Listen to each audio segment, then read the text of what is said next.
Oke, selamat pagi, siang, sore, atau malam. Saya nggak tahu kapan Anda nonton channel Cokro TV ini. Kita akan diskusi kali ini di acara Seruput Kopi. Karena kita puasa nggak ada kopinya, tapi nama acaranya tetap Seruput Kopi. Kita mau diskusi panjang ini tentang banyak hal, terutama berkenaan dengan gerakan radikalisme, terorisme, dan gerakan-gerakan kelompok-kelompok garis keras di Indonesia.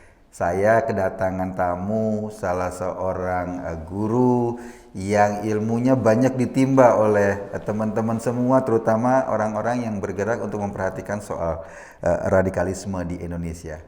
Pak Ansat, terima kasih sudah hadir di acara kita. Ini Pak Ansat Mbai, beliau adalah Inspektur Jenderal Purnawirawan Polisi dan beliau adalah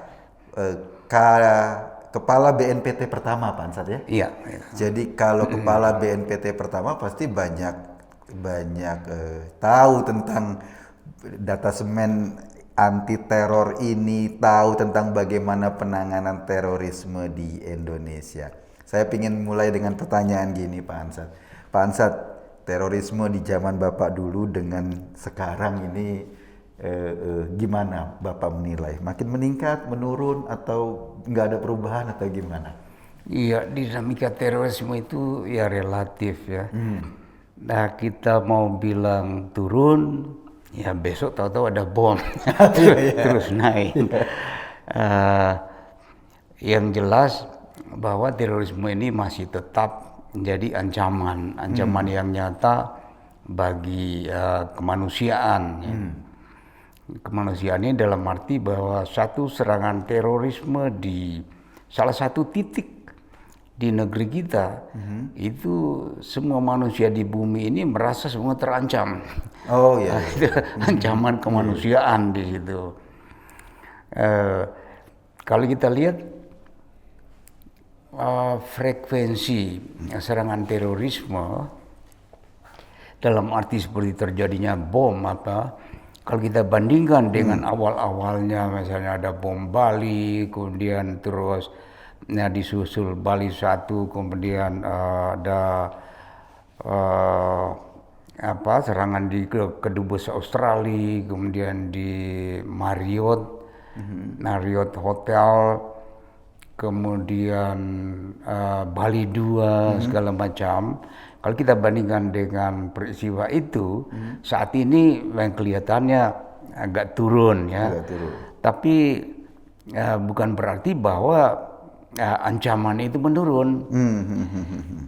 Saya melihat ancaman itu artinya bom dalam skala besar seperti Bali 1, Bali 2, segala macam itu potensinya tetap ada seperti itu, hanya saja banyak yang tidak sempat mereka eksekusi karena keberhasilan daripada Polri khususnya Densus menggagalkan rencana-rencana mereka.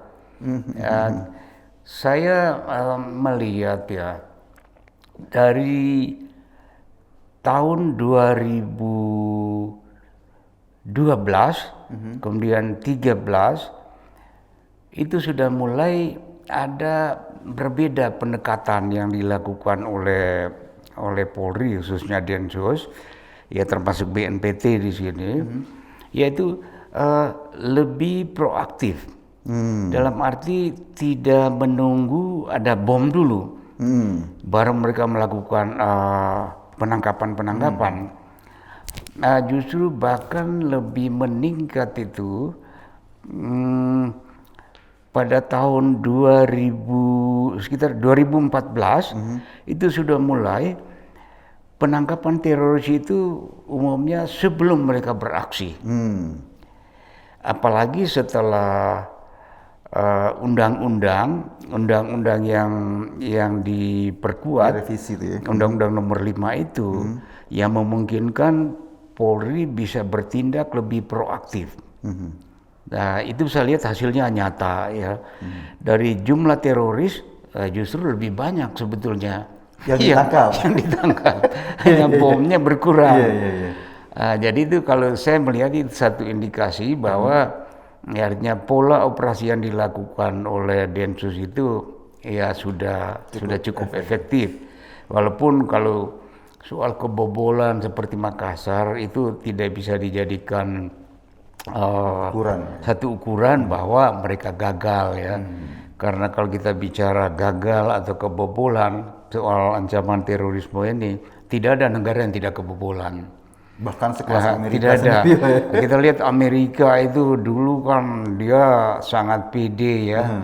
Sepanjang sejarah tidak ada serangan teror di dalam negeri. Tapi kemudian dia dikejutkan dengan WTC itu. Nah, hari ini Amerika justru kelimpungan mengatasi terorisme yang walaupun dalam konteks yang berbeda ya. Terorisme yang ditujukan terhadap Capitol Hill.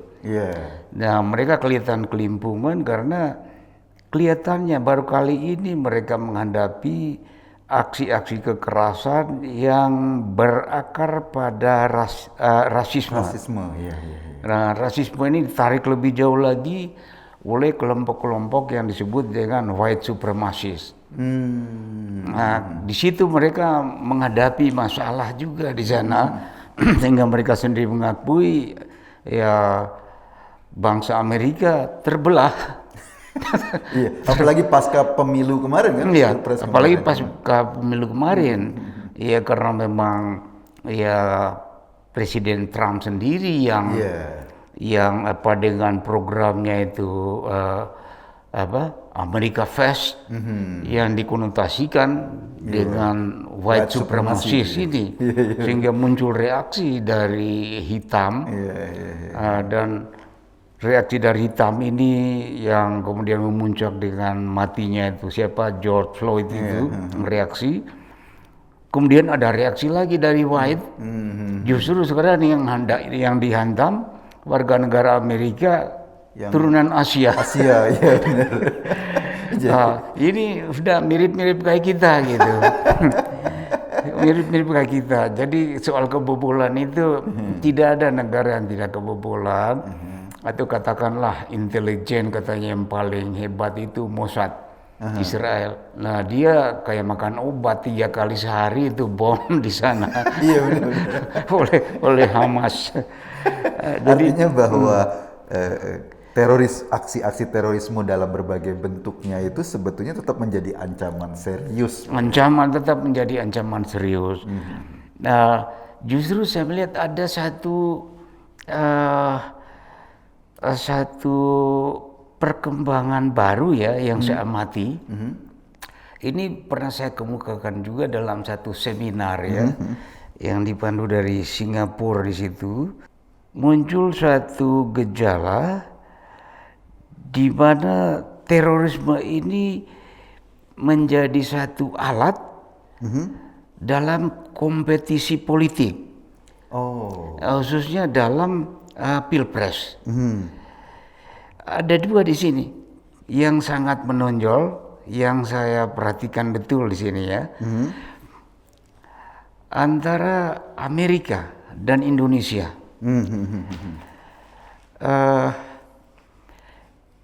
Saya bahkan pernah menulis di WA itu ada kesamaan pola penggunaan kekerasan dalam pemilu antara Indonesia 2019 dengan Amerika 2016 oleh Trump. Coba lihat, Trump ketika dia declare mau ikut kampanye, yang dia declare apa? Kita pasti menang.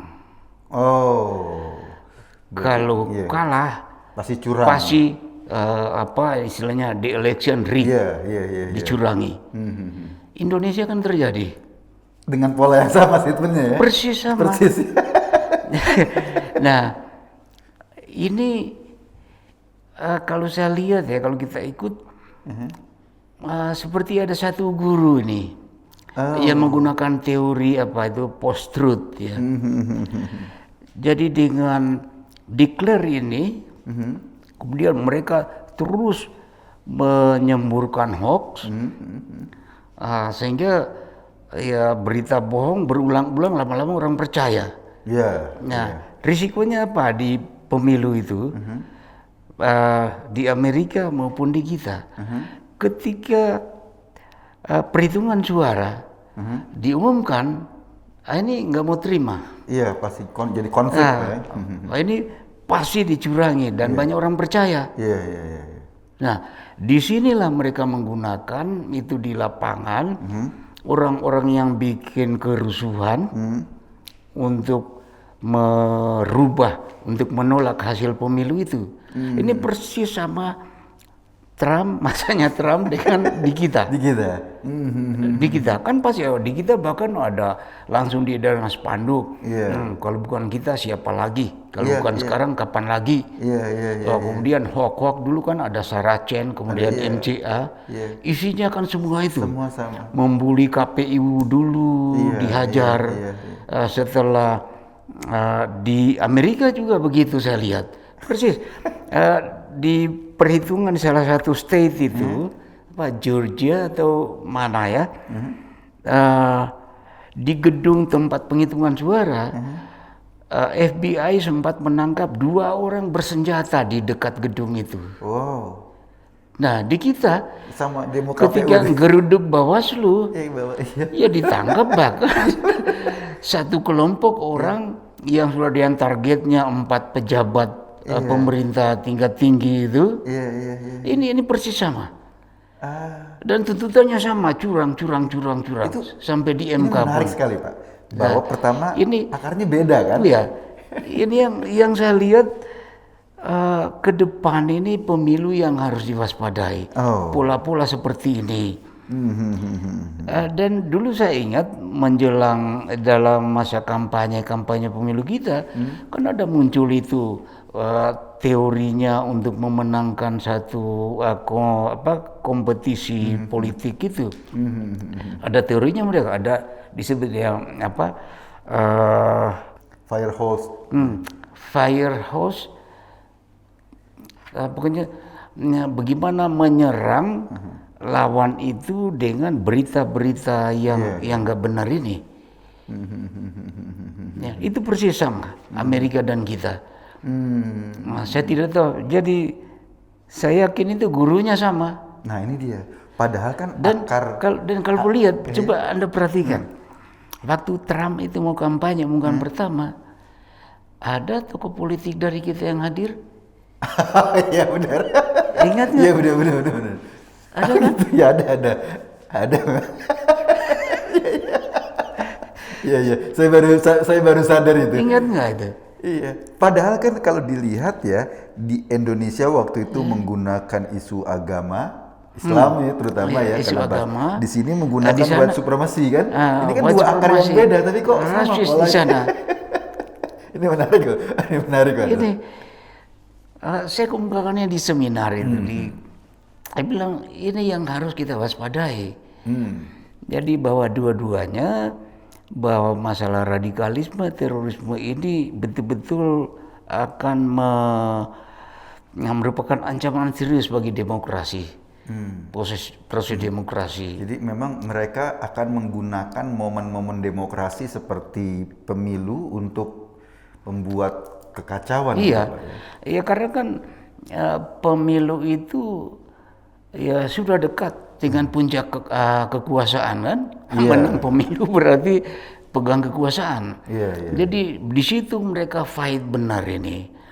Karena kalau kita lihat masalah radikalisme, terorisme ini kan sebetulnya gerakan politik.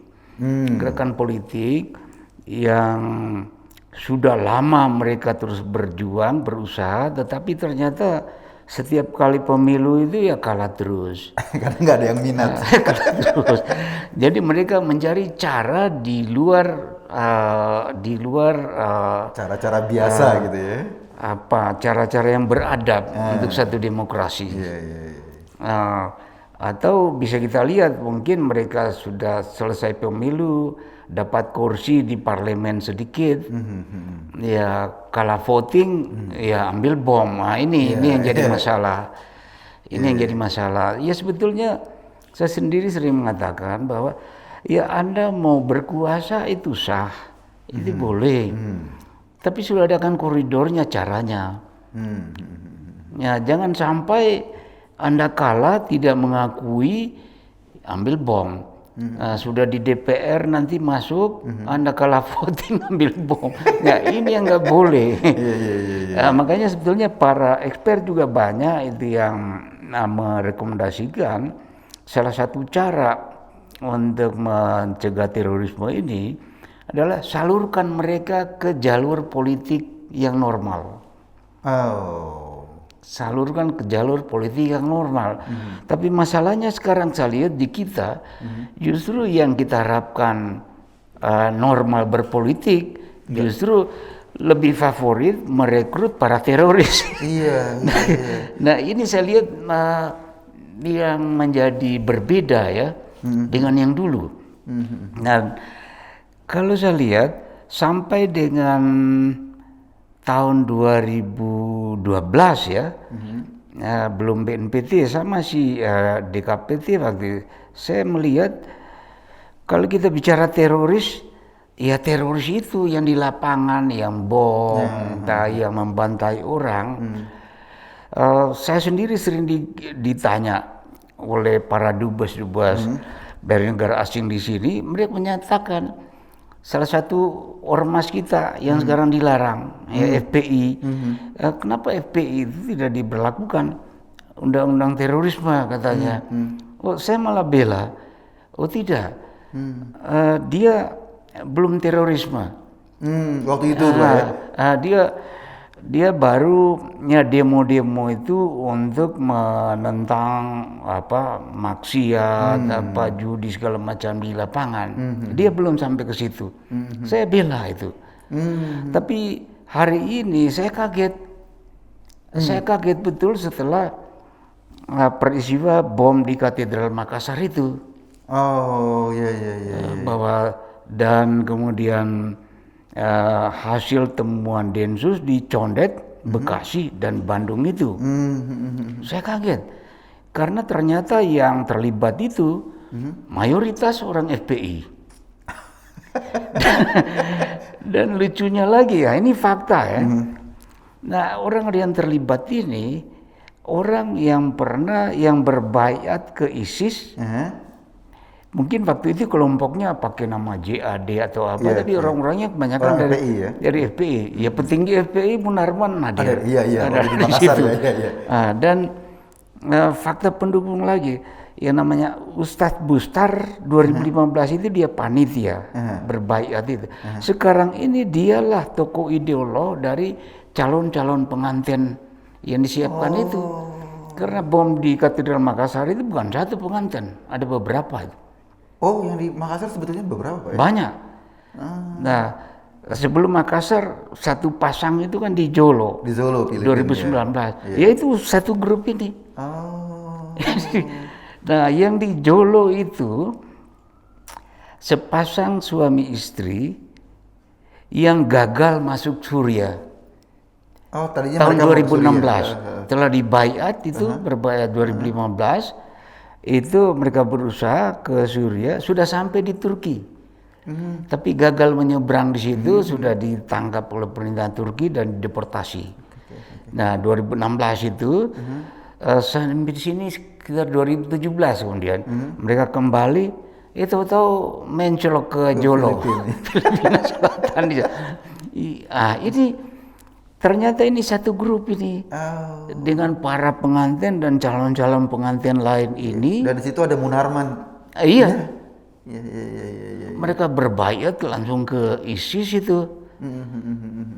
Nah, kemudian lebih kaget ya setelah penyitaan di Condet, di rumahnya si Habib Hussein itu, Hussein Hasni ya. Ternyata dia seorang pengurus FPI. Lengkap ada atributnya, kartu anggota segala macam di situ. Bahkan banyak dokumen-dokumen yang berkaitan dengan aksi-aksi kekerasan sebelumnya itu ya.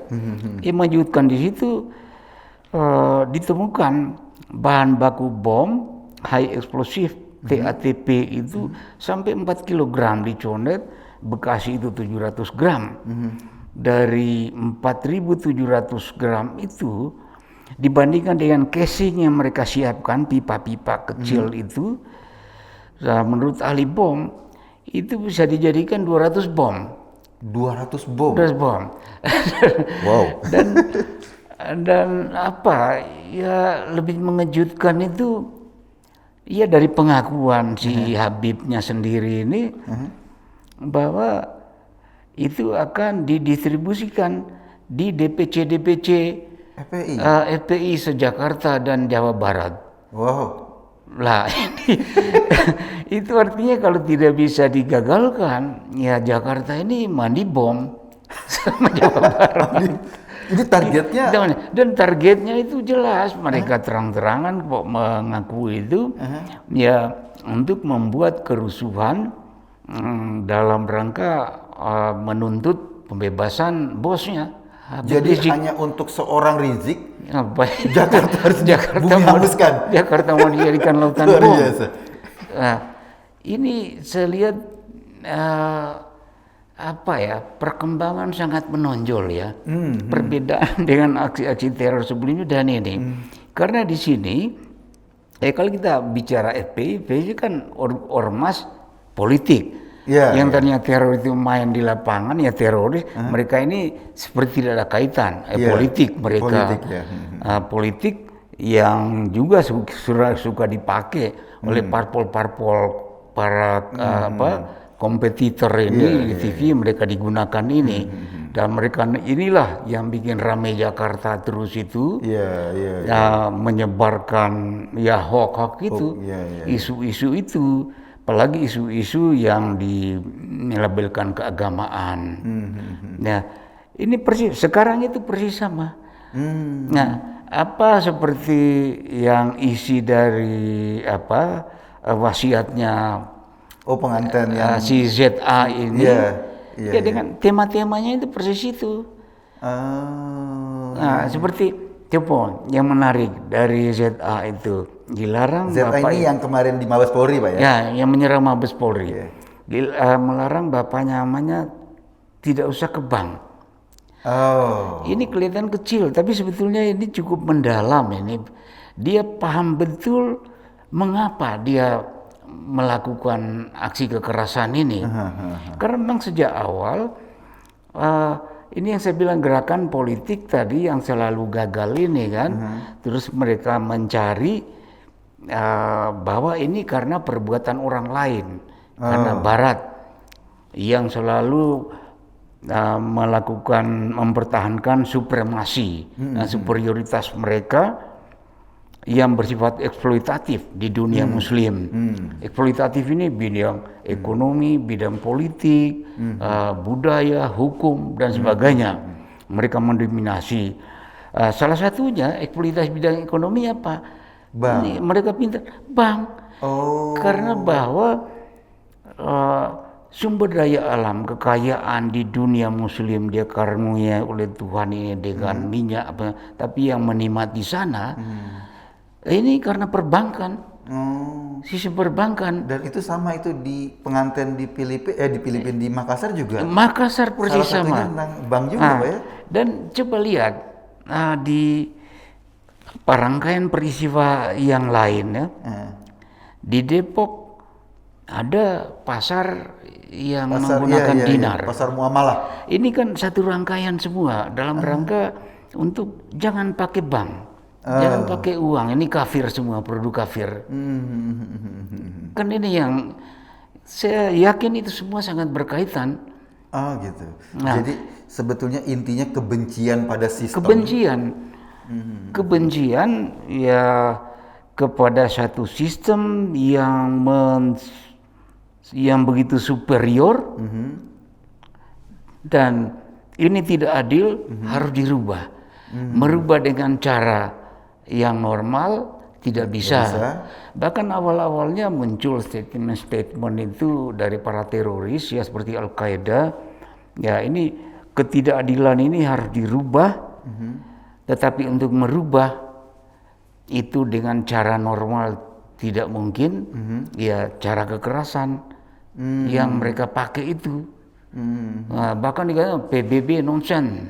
Iya, Nah itu mereka menunjuk sebetulnya masalah Palestina. Iya. Palestina dengan Hamas itu tidak bisa diharapkan PBB. Karena selain tadi masalah seperti bidang ekonomi, juga ada hal kedua yang kenapa mereka benci menunjuk Barat itu sebagai musuh, setan besar. Karena keberpihakan Barat yang secara konstan terhadap Israel. Oh, salah satu pencetusnya itu juga, Pak ya. Secara konstan. Sehingga mereka nggak bisa berbuat apa-apa tuntutan mereka terhadap Palestina ini. Yang ketiga adalah konspirasi, kolaborasi antara para kampion demokrasi Barat dengan para penguasa di negara Muslim yang otoriter. Oh. Nah, oleh karena itu di situ muncul istilah far enemy, near enemy. Near enemy itu pemerintah sendiri yang berkolaborasi dengan kafir-kafir ini. Nah, kalau Osama bin Laden targetnya kan far enemy, tapi begitu masuk ISIS justru near enemy. Iya. Nah, saya melihat itu. Nah, kenapa gereja? Gereja kita lihat saja fakta dari 99 ya 2000 pernah terjadi di 10 kota besar serentak gereja. Oh, yang bom malam Natal yang itu, dibom. Nah, bom Natal itu. Iya. Karena Pak, gereja ini saya kira di negara-negara Asia, khususnya di Indonesia, ini dianggap kan simbolnya Barat. Oh. Musuh. Bahkan kalau you ingat konflik Ambon pertama, di hoax yang beredar itu bahwa di Indonesia Timur sekarang terjadi kristenisasi oleh tentara salib yang markasnya itu di gereja. Jadi gereja simbol yang mereka musuhi. Ini gereja, bank. Nah, terus kenapa polisi? Ya polisi yang menghambat mereka. Polisi yang menghambat mereka dan mudah mereka temui di mana-mana. Ini polisi ini. Nah, jadi itu sebetulnya sederhana jawabnya. Kenapa gereja? Kenapa polisi? Ya sederhana sebetulnya. Itu dimulai dari memang mindset mereka yang tidak terima dengan keadaan bahwa kita terpuruk karena sana. Oh, jadi mereka nggak pernah mengakui bahwa kita terpuruk karena memang kitanya malas bergerak. Di sini, jadi kalau tadi, jadi ya ini ya itu kan hasil para ahli sejarawan, para ahli terorisme itu menganalisa seperti ini. Pasca runtuhnya khilafah di Turki ini, itu ada dua kubu di sana. Kalau menurut saya itu ada yang merespon dengan positive thinking, ada yang negative thinking. Positive thinking ya Turki. Justru mereka melihat, loh kita dulu jaya, sekarang terpuruk. Nah, Turki, yaitu siapa tokohnya, Kemal Atatürk itu, dia positive thinking. Oh iya, dulu perang salib awal-awalnya kita sama-sama pakai pedang, kita menang. Sekarang kita masih pedang, celurit, mereka sudah pakai meriam. Nah ini kenapa? Teknologi, teknologi karena sekolah segala macam. Nah ini si Kemal Atatürk itu bahkan mereka sampai kepada masalah tenaga kerja. Oh, di Eropa itu laki perempuan punya hak yang sama untuk duduk di pemerintah di apa? Kita katanya hanya 50% sumber daya manusia yang kita gunakan. Di dunia Islam. Boleh dulu. Nah, itu pikiran positive thinking. Nah, oleh karena itu Turki bahkan diadakan westernisasi. Tentaranya yang tadinya tentara yang pakaian-pakaian Arab itu ganti semua ke pakaian kayak tentara Eropa segala macam itu. Iya, iya. Nah ini, tapi yang negatif thinking justru tidak mau westernisasi, justru ya musuh paling besar. Makanya Kemal Atatürk itu dianggap salah satu ya setan besar juga. Dia westernisasi. Iya, iya, iya. Nah mereka modernisasi untuk mendapatkan teknologi, tapi westernisasi enggak.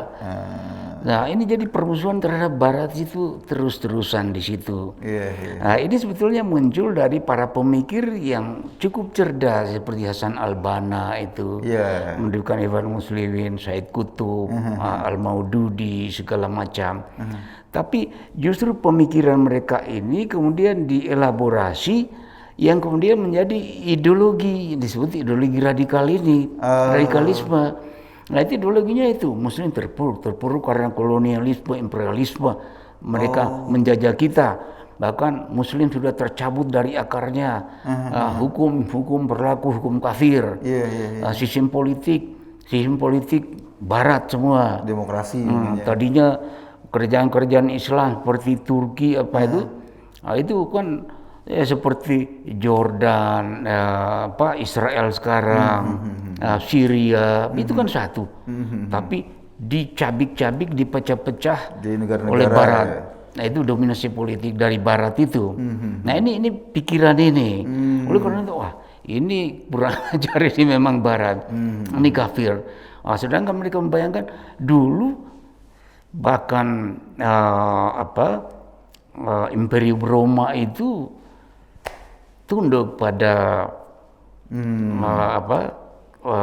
kekhalifahan kekuasaan peradaban khilafah Islam saat itu. Bahkan Cordoba, buktinya Cordoba itu kan sampai 700 tahun itu diduduki oleh Muslim. Nah sekarang kok kita yang diduduki? Ini dibalik. Oleh karena itu kembalikan khilafah itu. Nah itu satu.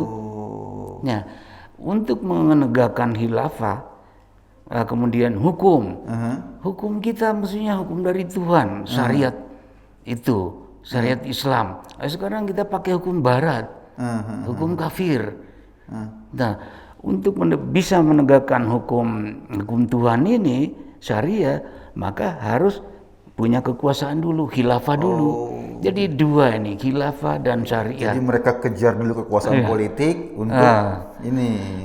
Dalam perkembangan seperti Hasan al-Banna mendirikan organisasi Ikhwan Muslim, banyak sempalannya. Ada JI juga di Mesir itu, yang JI Tanzim Jihad, yang membantai Anwar Sadat itu segala macam itu.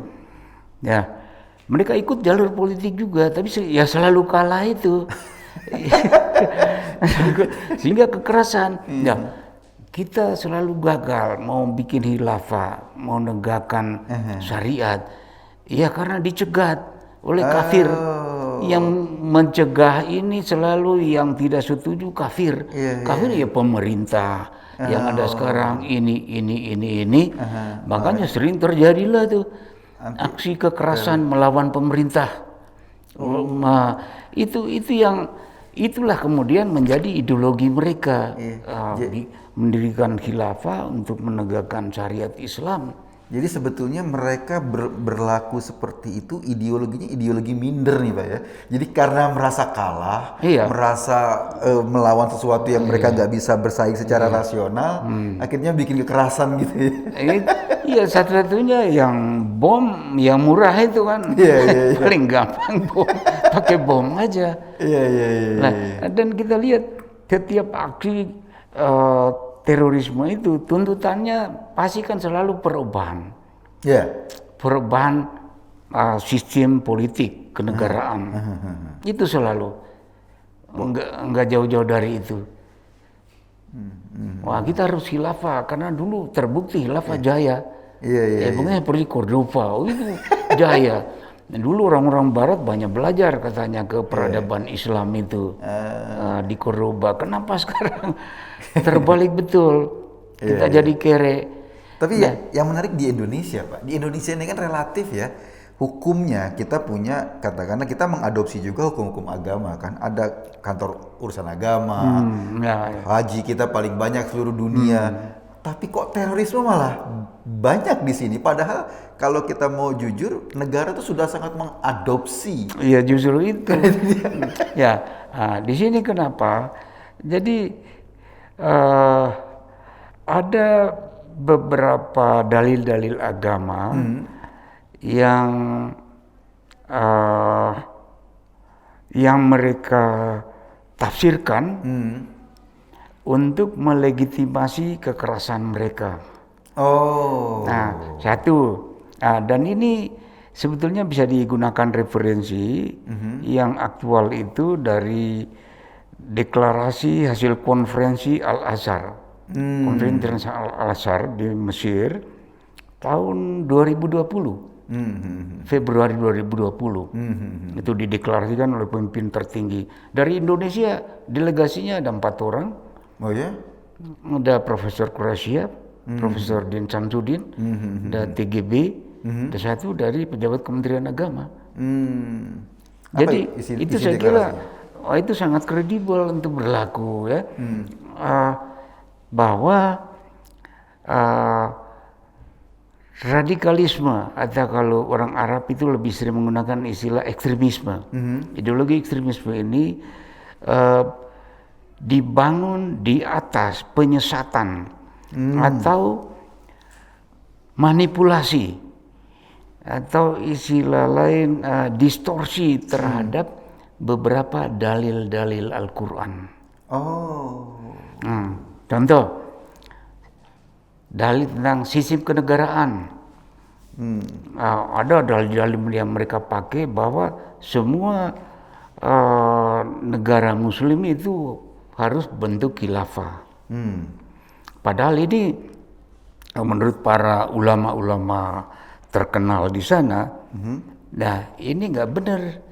Di kita juga saya lihat Prof. Mahfud MD, Menko Polhukam sering bicara di TV kan, bahwa yang bentuk khilafah Islam itu sekarang itu konteksnya ya sudah berbeda. Memang benar khilafah itu cukup bagus pada zaman itu, sahabat Nabi saat itu. Tapi saat sekarang yang namanya khilafah itu sudah berbentuk republik, kerajaan seperti Saudi Arabia, ada keemiratan, ada kesultanan. Sudah macam semua itu khilafah. Sepanjang itu membolehkan syiar Islam seperti tadi, banyak yang melakukan ibadah haji, mendirikan masjid, mungkin yang terbanyak negara kita ini, masjid itu.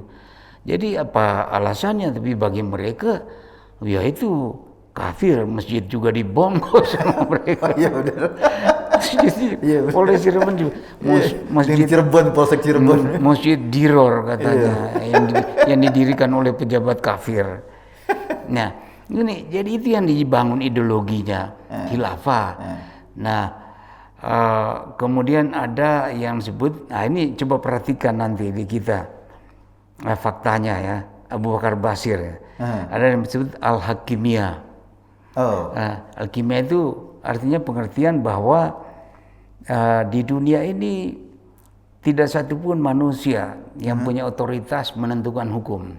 Tidak ada satupun. Hanya dari sono. Diwakili oleh khalifah. Jadi lihat Abu Bakar Basir berapa kali sidang nggak pernah bicara.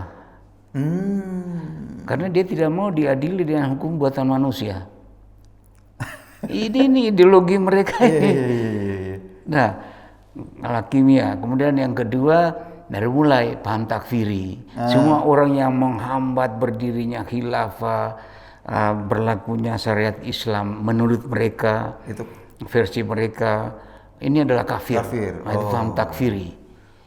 Nah, itu semua diluruskan di dalam deklarasi Al-Azhar itu. Ini nggak benar, bahkan ada ayat hadisnya semua mereka jelaskan di situ. Nah, kemudian jihad, paham jihad. Nah, kemudian lagi hijrah sebelum jihad. Nah, hijrah ini jangan dianggap kecil. Ini yang bikin masalah banyak anak-anak muda kita sampai gadaikan rumahnya atau sawahnya untuk pindah. Hijrah itu kan berpindah dari satu lingkungan ke lingkungan lain. Ya, mereka dari istilah Pak Hasyim Muzadi dulu itu dari negeri yang subur begini mereka jual sawahnya untuk ke gurun pasir sana yang tandus cari mati. Iya. Nah ini pengaruh dari Paham. hijrah ini. Padahal situ diluruskan semua, itu nggak benar. Nah terus satu yang jadi bibit intoleransi, itu satu. Ada lagi mereka dalilnya katanya haram hukumnya mengucapkan selamat kepada hari-hari besar agama Muslim. lain. Bahkan kalau nggak salah 2019 ya, Pak 2018 kan pernah heboh. Salah satu toko kue Oh iya nggak boleh. Nggak yang mau. dengan itu mengucapkan selamat Natal itu dilarang. Iya benar. Nah, inilah Satu rangkaian ideologi mereka ini. Oh. Nah, oleh karena itu saya selalu menyarankan untuk mencegah terorisme, maka radikalisme yang merupakan induk semangnya ini harus bisa diredam. Nah, meredam radikalisme, ideologi radikal ini, kita harus paham betul substansi dari radikalisme itu. Karena banyak bicara radikalisme lawan, tapi ini kenapa saya jadi concern, karena saya sudah keliling ya sebagian besar kampus di mana-mana instansi. Saya catat ada berapa pertanyaan itu yang terngiang selalu, Pak. Bapak minta kami untuk melaporkan kalau ada orang radikal, orang begini. Tapi tolong Pak, kami dikasih tahu cirinya bagaimana radikalisme itu. Oh. Nah, kan belum terjawab itu. Iya. Harus ada ketegasan di sini. Radikalisme seperti apa? Ingat, radikalisme itu tidak ada satu ciri khusus. Satu-satunya hanya dari ucapan. Ucapan, Pak ya? Iya, karena ucapan itu adalah refleksi dari pemikiran. Iya. Ideologi kan pemikiran. Jadi kita bisa tahu gambaran ideologi seseorang itu dari ucapan. Ucapannya apa? Ya itu tadi, khilafah, ya itu takfiri, ya jihad, apa. Itulah radikalisme. Ciri-ciri radikalisme. Atau ekstremisme. Nah, ini yang kita harus paham. Jadi selama ini tidak bisa kita redam, artinya penyebarannya paham ini, selama itu akan terus terjadi aksi terorisme.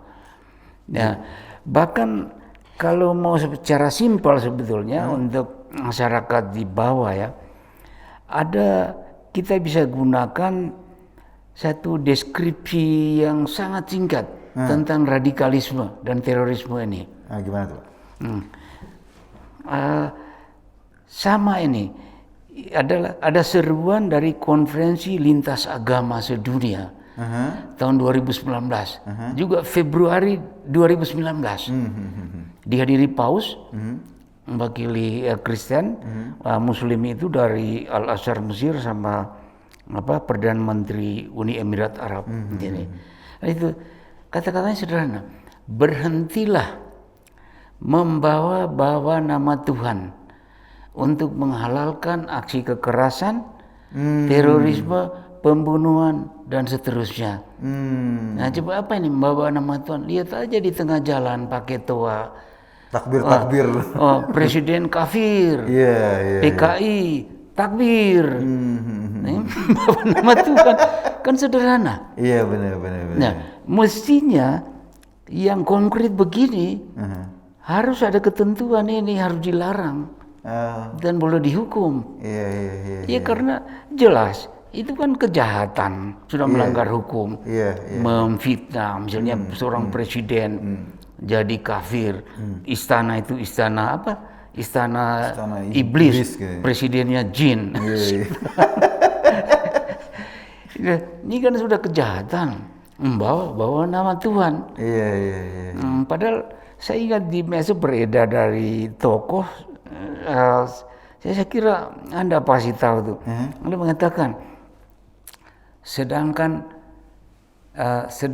jin saja tidak berani melakukan kejahatan sambil bertakbir. Oh iya, iya. Tetapi manusia melakukan kejahatan sambil bertakbir Dan bangga. seolah-olah kejahatan dilakukan itu atas perintah Tuhan. Iya, iya benar. Kan beredar itu. Iya, Ini iya, benar, cocok ini dengan ini. Iya, iya. Jadi sebetulnya kalau melihat itu, orang suka bawa nama Tuhan sedikit-sedikit takbir. Tahu yang dikerjakan merusak kafe. Iya. Atau menganiaya, itu seperti di kejadian di Cikesik ya. Gitu ya, Tahun berapa itu? Ahmadiyah itu. Ada yang terbunuh. Iya. Itu kan sambil bertakbir semua. Iya. Nah, inilah yang paling berbahaya. Jadi kita harus punya keberanian dari kita semua elemen bangsa untuk menolak ini yang begini. Dan kalau memang pemerintah ingin tegas, ini mestinya diwadahi dalam aturan hukum supaya polisi tidak ragu-ragu untuk bertindak ini. Kalau sekarang anak Densus itu saya sering juga marah sama mereka. Kenapa ini kamu belum tangkap? Kenapa si tokoh ini sudah ceramah begini belum kamu tangkap? Apa mereka aja, Pak? Kami ini ibarat nonton ikan di dalam akuarium. Kami tahu ikan piranha itu yang ganas, tapi kami nggak bisa tangkap. Karena undang-undangnya belum support ya. Nggak punya dasar itu. Kalau kami tangkap, bukan terorisnya yang dimarahi rame-rame, tapi kita yang dimarahi rame-rame. Nah, jadi kembali ke sini pun saya harus keras ini undang-undang kita di sini. Ya, coba Malaysia, Singapura hari ini, coba Anda pakai kaos, pakai tulisan itu kayak bendera ISIS itu langsung ditangkap. Langsung ditangkap itu. Makanya mereka relatif lebih aman, Pak ya. Nggak ada ledakan, nggak ada apa. Bahkan dulu itu masih istilahnya ISA, Malaysia itu. Walaupun sekarang dicabut, ternyata ada 4 undang-undang baru yang lebih keras penggantinya. Dicabut karena diserang terus oleh isu HAM. Dia cabut tapi bikin undang lain yang lebih keras. Nah, sekarang punca di sini, kalau semua tetangga kita keras undang-undangnya, kita lembek. Itu sama saja kita menyediakan tempat tidur yang enak bagi teroris dan radikal di sini. Kita udah punya pengalaman Nurdin M. Top itu kan kesini semua. Makanya saya pernah ditanya dalam webinar ya, Pak, kenapa bom bunuh diri itu hanya di Indonesia? Negara tetangga kita kok enggak katanya. Walaupun ada tapi relatif kecil. Nggak ada. Saya jawab yang pertama, ya terorisnya itu memang banyak kan ada di sini. Ada di sini terorisnya. Nah, dulu memang ada Azhari sama Nurdin Top. Sampai ada demo besar di depan Kedubes Malaysia di Kuningan itu. Menuntut Malaysia harus bertanggung jawab.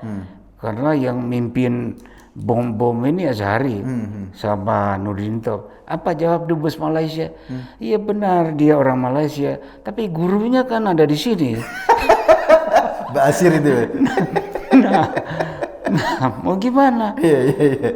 Nah, Filipina, tempat pelatihan teroris di sana itu. Kan orang kita yang bikin. Yang bikin orang kita. Dan tamatan di situ menjadi pelatih kepada anggota-anggota Abu Sayyaf. Yang suka membajak nelayan kita di Filipina itu. Pelatihnya orang-orang kita. Lihat peristiwa Marawi. Berapa orang Indonesia. Orang kita semua ya. Dan kebetulan kebanyakan itu dari Makassar. Kembali lagi. Ini. Jadi memang semuanya tuh berkaitan. Sehingga Makassar, saya mengatakan Makassar itu jadi epicentrum baru. Terorisme. Ya karena itu ya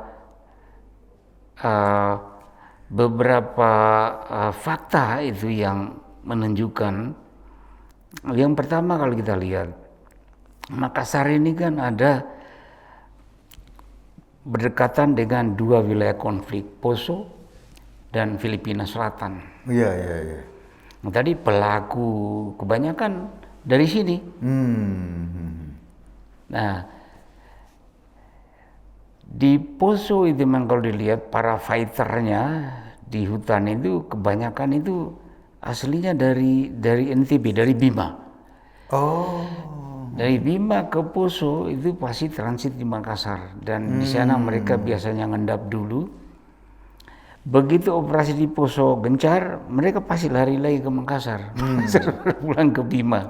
Itu polanya.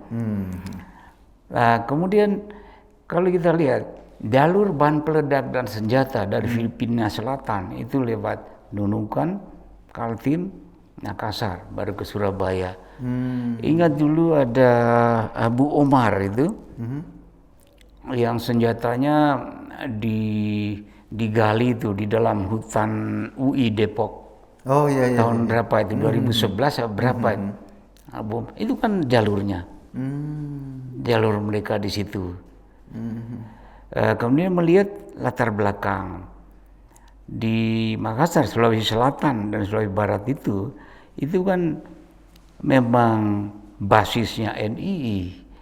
Oh. Kahar Muzakar. Kahar Muzakar, Nah, Indonesia ini 3 basis kan. Iya. Kartosuwiryo itu Jawa Barat dulu, kemudian Sulawesi Selatan, Aceh, Daud Bere. Ya. Sampai sekarang Masih aja terus. masih di sini nih sentralnya ini. Nah, Makassar kemudian yang ada gejala lain, semangat NII ini justru direaktualisasi. Tahun 2000 di sana dideklarasikan berdirinya KPPSI. Apa itu, Pak? Komite Persiapan Penegakan Syariat Islam. Oh, sama kayak di Solo itu, Pak ya? Penegakan Syariat Islam ini kan tujuan teroris sama radikal. Iya. Nah, siapa ketuanya? Anaknya Kahar Muzakar.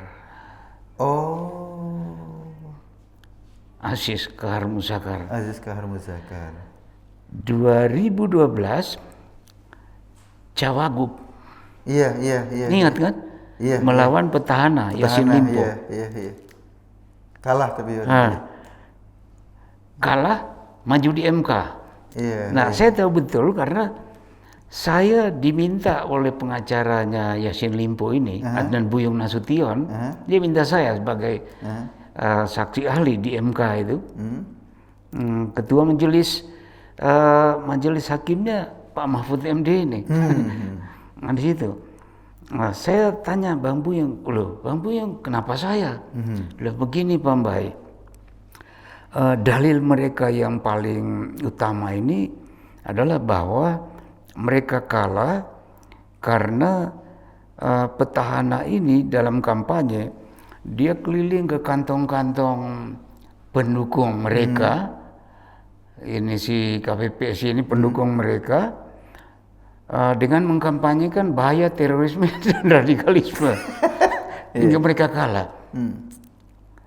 Nah, waktu itu ketika saya diminta kesaksian oleh majelis hakim, saya jawab singkat saja. Bilang, Pak Hakim, sebetulnya gubernur itu salah dan terlambat. Ada atau tidak pilgub, kewajiban gubernur memang mensosialisasikan itu. Iya benar. Cuma itu saja kesaksian saya di pengadilan. Iya. Nah, jadi faktor-faktor ini saya lihat. Dan di bawah KPPSI itu ada tangannya Laskar Jundula. Nah, ketuanya siapa? Agus Dwi Karna. Oh. Ingat nggak? Dia ditangkap polisi Filipina karena bawa bom. Oh, jadi sebetulnya mengerikan nih Pak ya. Para kelompok-kelompok teror ini mulai memasuki atau berusaha terus memasuki politik-politik yang memang real ya, yang formal. Iya. Gitu loh. Jadi itu saya katakan, jadi sekarang ini terorisme sudah berkelindan ya dengan kegiatan politik. Oh, berkelindan. ya nggak kaget kalau dulu misalnya katakanlah beberapa pentolan FPI jadi caleg juga salah satu partai cendana Iya. gitu kan. Iya, Jadi iya. berkelindanya luar biasa. Udah berkelindan. Nah ini yang terakhir nih Pak ya, kira-kira Pak Bay. Apa yang harus kita lakukan Pak? Seperti apa? Kita ngelihatnya ini udah, waduh, ini sepertinya udah masuk sampai ke tulang sumsum ini. Apa yang harus kita lakukan Iya. sebagai publik nih? Iya Bang, ini masalah pemikiran, ideologi ya. Ya cara yang terbagi itu ya memang secara persuasif. Tetapi itu hanya ada dalam teori. Persuasif terhadap orang yang sudah kerasukan satu ideologi begitu ya. Iya, iya. Apalagi mereka dasarkan pada dalil-dalil agama. Ini itu hampir mustahil. Hampir mustahil. Jalan kedua, dan saya kira yang ini yang paling konkret yang bisa kita lakukan, di PBB juga merekomendasikan harus ada namanya state pressure. Ada Kekuatan tegas negara. tekanan dari negara. Tekanan dari negara ini kan kita demokrasi tentu hukum. Iya, iya. Hukum kita harus kuat. Percuma kita mempersuasi orang untuk merubah pandangannya terhadap khilafah, terhadap jihad, terhadap hukum Tuhan tadi itu. Kalau dia tidak tahu bahwa kalau dia tidak ikut pemikiran mainstream, dia akan kena. Itu nggak mungkin. Jadi ini harus jalan dua. Nah, yang pertama tadi persuasif ini ya mestinya porsinya para ulama kita dan ormas-ormas keagamaan kita. Nah, termasuk partai politik. Nah ini kan politik. Iya, iya. Nah, saya sering menyarankan, kenapa kan ada partai politik yang platformnya ini sama dengan tuntutan mereka ini. Iya, iya, iya, iya. Mestinya direkrut aja mereka. Sana semua gitu. Iya kan? Iya, iya. Tapi anehnya bahkan saya lihat parpol ini juga mengambil keuntungan dari gerakan ini radikalisme. Isunya kan? Nah ini masalah. Jadi kalau saya melihat ya kita harus mengandalkan penegakan hukum kita, karena di mana-mana begitu. Nah sekarang kalau tadi negara tetangga begitu keras di ASEAN, Australia apalagi begitu ya. Negeri Arab sumbernya sangat keras. Saudi Arabia itu Menteri Luar Negerinya pernah mengumumkan itu sudah berapa ribu imam dan ustaz itu dipecat. Di sana kan mereka itu digaji oleh negara. Bahkan ada yang dipenggal. Terakhir itu ada 37 yang dipenggal. Sangat keras. Mesir sangat keras. Dulu dari Hasan al-Banna, Said Qutb, Hasan al-Banna kan ditembak itu di jalan, Said Qutb digantung di dalam penjara militer. Nah jadi kalau kita lihat sejarah, ini ya hampir mustahil itu kalau hanya persuasif. Kita hampir mustahil. Nah diperlukan satu sikap yang benar-benar tegas bahwa negara itu, bahwa Anda itu berhadapan dengan negara. Sekarang ini satu kelemahan kita. Sebagai contoh, kalau di Perancis, di Jerman, di Inggris, begitu terjadi satu aksi teror, itu kepala negaranya langsung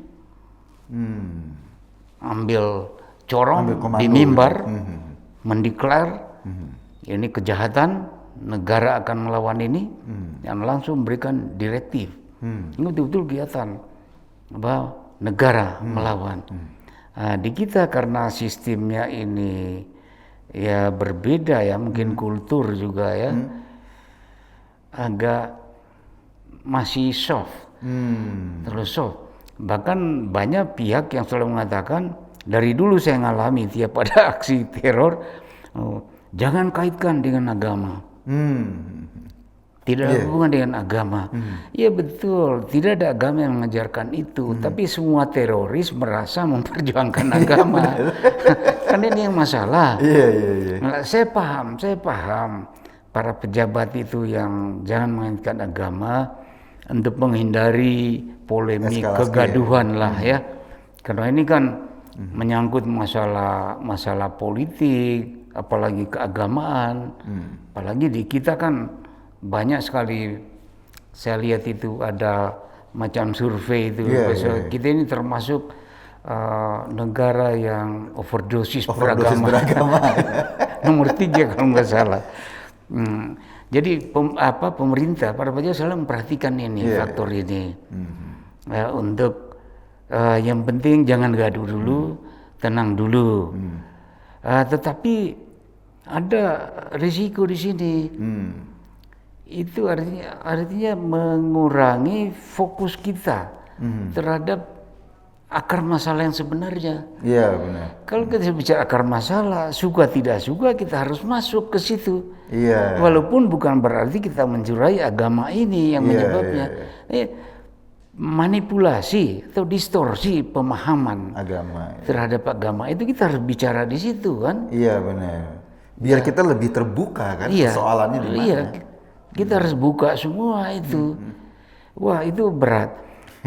Saya ngalami dulu ya, pengalaman saya mulai dari 2002 akhir sampai 2010 sampai BNPT itu berdiri. Itu di Senayan saja di DPR. Itu sebulan bisa 2-3 kali saya dipanggil itu RDP. Untuk apa? Komisi 1, Komisi 3, kenapa ini terjadi ini kenapa ini. Jadi artinya para politisi itu belum. Jadi itu lebih banyak menyalahkan pemerintah daripada yang mendukung. Jadi memang itu situasi kita. PR kita berat, Pak. Tadi saya catat itu. Yang pertama sebetulnya kita butuh undang-undang anti teroris yang lebih tegas, Pak ya. Iya. Atau mungkin sampai seperti Singapura gitu ya. Kita butuh itu. Butuh sehingga kemudian aparat ini bertindak firm ya, bertindak yakin dengan langkah ini.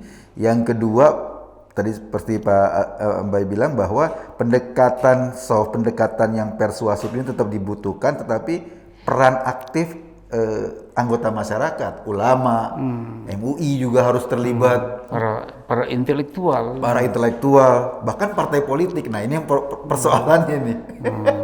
Yang ketiga mungkin ke depan tadi Pak Ansat bilang bahwa ini yang sering terjadi perkawinan silang antara kepentingan politik, partai-partai atau politisi dengan kelompok-kelompok teroris nih. Jadi buat masyarakat ada 2 cara. Pertama, jangan pernah memberi panggung politisi yang berkawin silang dengan terorisme ini. Nah, ini peran media terutama. Ini peran media ini, karena sangat beresiko ke depan. Sekali lagi, jangan pernah memberi panggung para politisi atau partai yang bermain dengan isu-isu terorisme, mendukung terorisme atau berkawin silang berkepentingan dengan terorisme. Ya, itu betul. Bahkan di negara-negara maju itu, di hukum mereka itu adalah Anda melakukan pidana kalau mengexaggerate berita tentang para teroris. Oh, kalau di kita kan rame tuh. Oh iya, kalau teroris malah disebar-sebar. Bahkan negara yang teror ini segala macam. Ini mengalihkan isu lagi pemerintah. Ini sana ditangkap itu.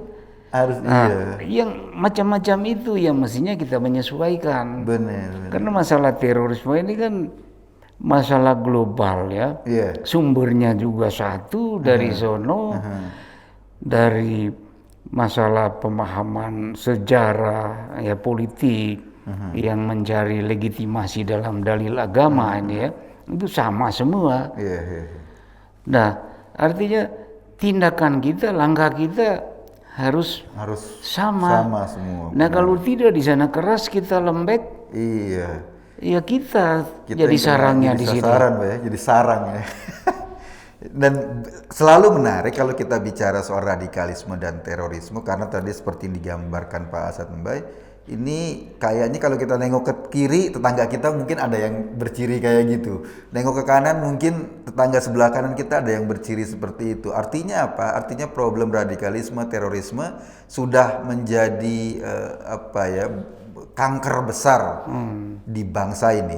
Kalau kita mau selamat ke depan, masa depan anak-anak kita, masa depan adik-adik kita, sekarang kita harus berbuat, gitu Pak ya. Iya, Kalau kita nggak berbuat, sama saja kita menyerahkan bangsa ini pada kelompok-kelompok teror atau pala serigala buas yang akan merusak masa depan kita dan anak-anak kita. Pak Ansat, terima kasih, diskusinya luar biasa ini. Sekali waktu kita pasti akan ngajak diskusi lagi pada hal-hal yang lebih detail. Tadi kita dapat pemahaman utuh, oh ini loh akarnya terorisme, akarnya radikalisme. Nanti pasti kita akan banyak diskusi soal-soal yang penting bagi masa depan bangsa ini. Sekali lagi, kita semua punya hak dan kewajiban untuk menjaga bangsa ini. Karena ini Indonesia kita, kitalah yang harus menjaganya. Saya Eko Kuntadi, terima kasih Pak Ansat. Terima kasih. Kita ketemu di acara Seruput Kopi yang akan datang. Karena puasa nggak ada kopinya. Selamat malam. Assalamualaikum warahmatullahi wabarakatuh.